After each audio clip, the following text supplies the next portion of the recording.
What's going on, everybody? It's Krusty Old Crow back again doing another tactical perspective toy review on a G.I. Joe classified line release that I received this morning. My pre-order came in from GameStop and I didn't even get the phone call. I was already at the door for number 157 in the line. I am talking about G.I. Joe classified Christopher Lavigne and Order. So Law and Order here on the channel. Got him. I've watched a review of my good friend Down South 77 on 3-Star Draw. Watch him and his review on this. So I kind of knew what to expect with this kit, and I had to watch it because it's A, he's a good friend of mine, and B, I never had this figure. So I kind of wanted to see what other people were thinking about this. Because I had very strong opinions of my own about it. And I'm showing you that back art. You can see I wondered, yeah, like Down South 77 said, why didn't we get the dynamite? That would have been nice. But there's a reason for things that we got and things that we didn't get with this kit. I'm going to have a look at it. You can see Tiger Force Flint, I believe that is in the background, by the way. There's your QR code and primary combat functions side of the box. To make of it what you will. Fake carbon fiber, beautiful side art, and top recognition number up there, so you can find it high on the shelves, guys. So I'm going to open this guy up. I'm going to do my usual tactical perspective way. I'm going to look at that file card, the one I never had as a kid, get to know Christopher Lavigne a little bit and his dog, and talk a lot about what this pairing is actually like once I get it out of the box. I'll give it that tack grade, play grade, and je ne sais quoi grade, French Canadian for, I don't know, but I like it, or I don't, and here's why. And then we'll just call it a day, guys. If you like that sort of thing, you know what to do. That like, share, subscribe, it really helps my channel. Appreciate it, and shit, let's go play with this thing. All right, so we're going to kick this off. We got him out of the kit. I've had my time with him. It's time to read that file card, that original source material on the character that carved out what we knew about this MP and his K9 Law and Order. All right, so Law and Order, MP K9, for, file name, Lavigne, Christopher M's. Okay, he's got a service number. I'm not going to read it. Primary military specialty is military police with a secondary military specialty in intelligence, which makes absolute sense if he's doing any kind of investigative work. He's probably worked his up way through the ranks, right? So his birthplace is in Houston, Texas, and he's an E4. His file card goes on to say, Law and Order walked a beat in Houston's 5th Ward for 2 years before Law decided that there must be a more fulfilling way to be a cop. So he and his K9, Order, enlisted for the MPs. Law is a trained dog handler with a natural affinity for animals. He is also airborne qualified, which I'll get to at the end of this. MPs are responsible for the security of an installation. That might sound like a cushy job if all they are guarding is a garrison full of clerks, cooks, and accountants. But it's another matter altogether when they're acting as the defensive line for an elite unit like the Joes. The bad guys are going to send in the best they have, and that's not good enough to get past Law and Order. You don't want to mess with him and that dog of his. Oops, lost it there.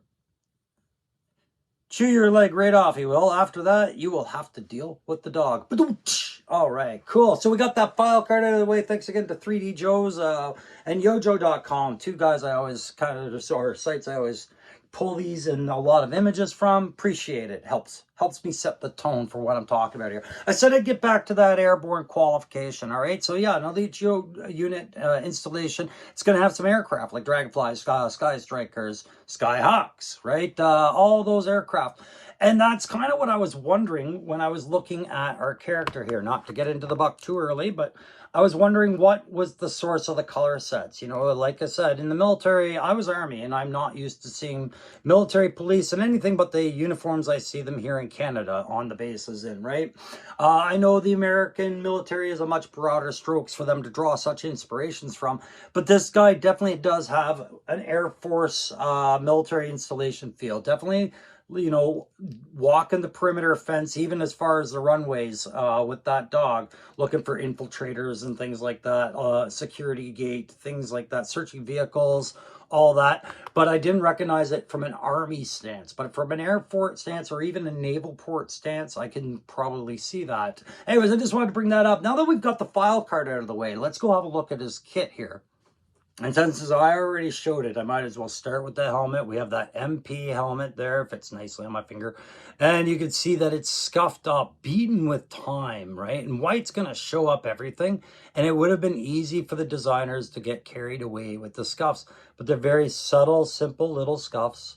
that you can see, and I'm showing it in other photos because doing it while I record isn't always the best way to show it. But simple helmet, not a whole lot to it. Even has a little bit of curve to the back neck part, and you know, that's a great design to pick up on. And those little divots that you used to be able to fit the old G.I. Joe visors on, much like what Duke has on his helmet. It's not the same helmet as Duke, but the same premise.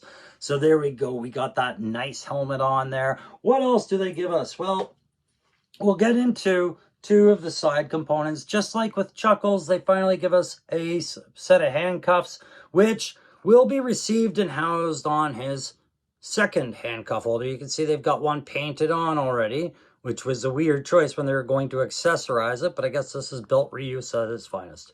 Not sure where this belt was. I haven't checked to see if it was Mutt's originally. I don't think it was. I think this is a different design.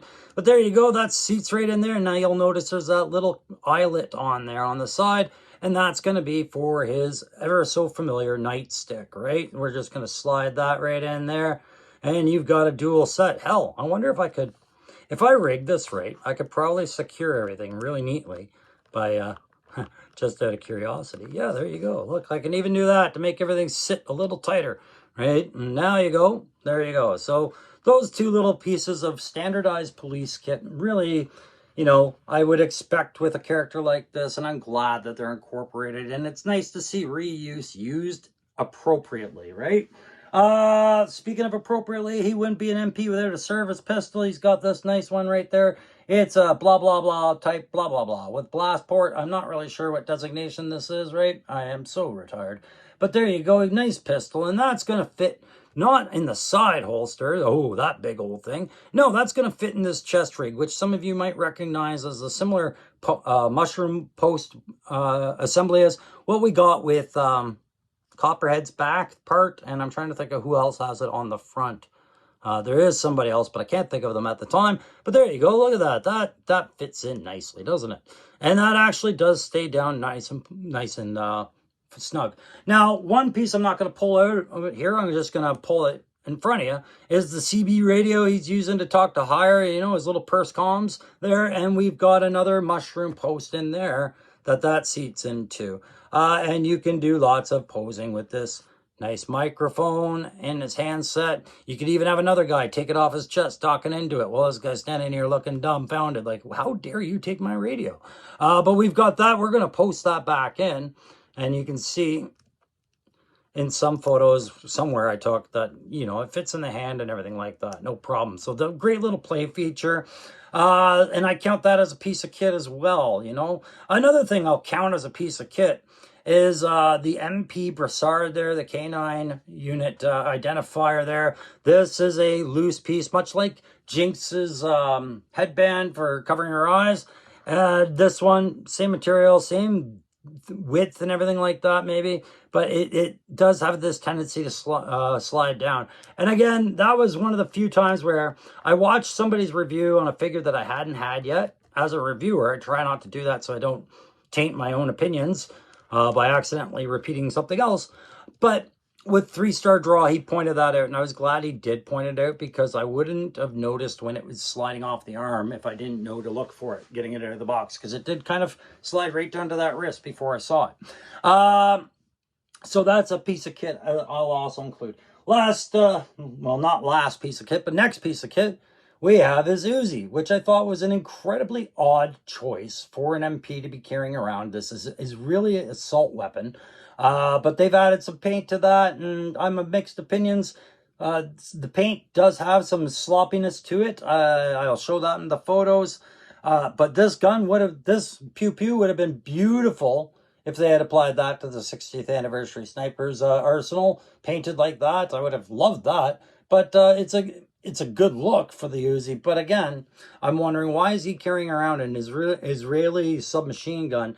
And then worst of all, why is he mounting this onto his thigh like that would be natural to anyone. It's not, man. That is one cumbersome piece of kit. If he's got to sit down in his squad car or military vehicle, that's going to be in the way all day. He's going to hate that there. He's like, why wouldn't I just put my pistol there, you know, and just get a sling for this bad boy? That's really what it needs. It needs a sling, not a holster. But okay, you get that piece of kit, and it is, you know, cool if you swap it out. And I could always just go into my bag of pew-pews here from Turk Murphy most recently, or from John over at Top Fun Retro, and just pick different weapons if I really have a big problem with it. As an adult collector, I'm expected to be able to solve most of my toy problems, right? So, we've got that weapon. The last weapon you get with this is the knife, which has absolutely nowhere to go on this body to slide it in anywhere or put it in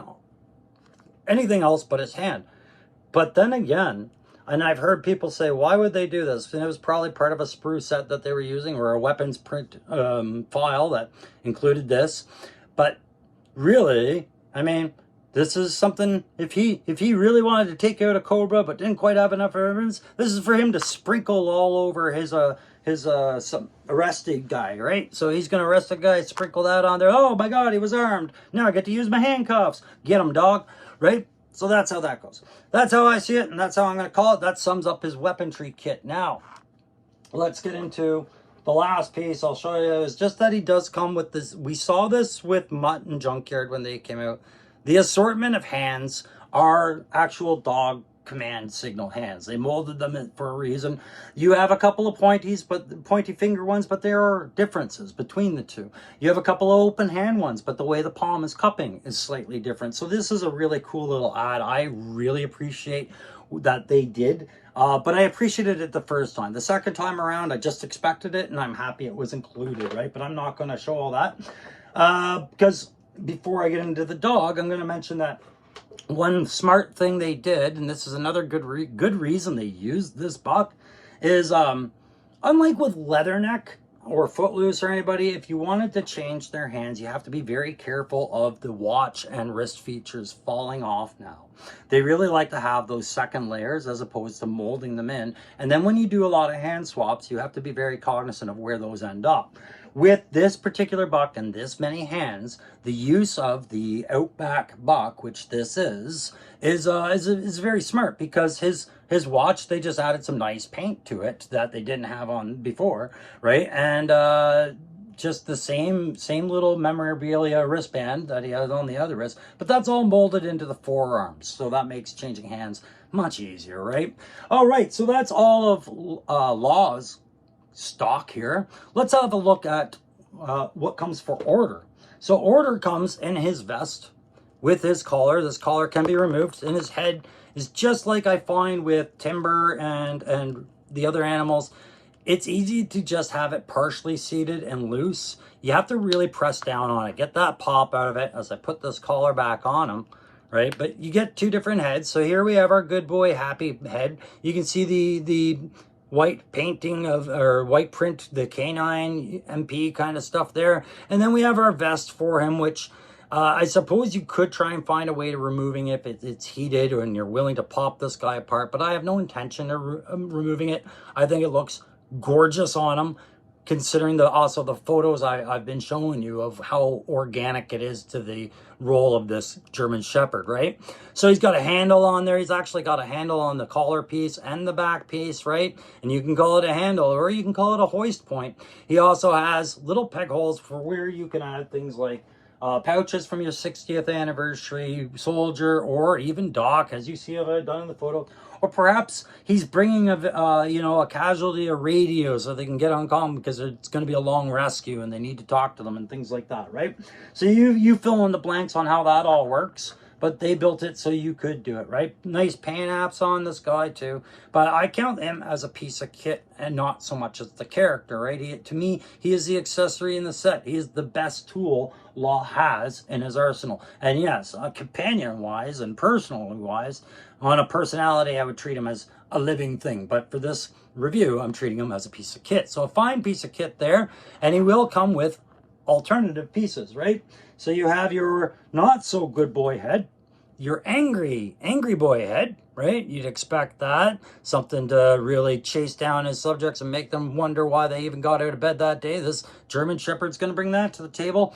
And then you've got your newer designed eye protection for the dog with an incorporated camera, lending to this idea that he is a first line combat support element in himself, right? For the MPs, he is expecting to see danger.